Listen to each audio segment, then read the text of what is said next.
I think one of the things you can do if you're a company that has an outside relationship with an agency and is trying to get more out of that value is look at the process, look at how you're interacting, how you're communicating. It's amazing how even with the more creative agencies, the exchange of information becomes very linear very quickly. You're working off a single page brief, you're going to present off of that.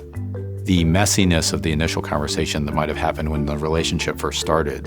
I'll text you over the weekend, I'll call you in the middle of the night, hey, I had an idea. It becomes a little bit more formal. So here's 10 ideas, maybe half of them are horrible, but we're thinking through it together. That informality, let it be messy. Don't judge the agency at every meeting. It's okay to fail, even encourage failure. Okay, we agreed on this brief. Now that I see the work, I think I gave you the wrong direction. Let's make a mid-course adjustment. That's nobody's fault. You could spend a lot of time figuring out whose fault it is, but how do you iterate? How do you get it back? And I think the more clients allow the process to be a little bit faster, a little bit more iterative, a little bit more nimble, and a lot less formal, the results will be a lot better. That lets creativity thrive, and I think creativity is a non-linear process.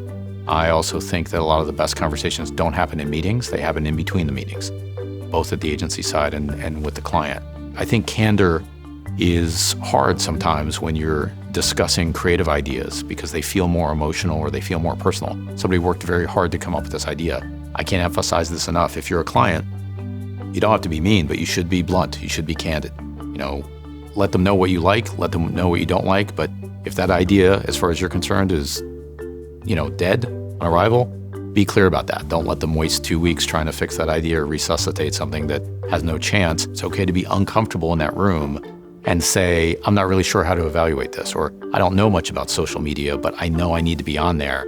What do you think? And that depends on the trust in the relationship. And if you feel like you can't be that candid or you can't be that informal, then you need to reevaluate the relationship.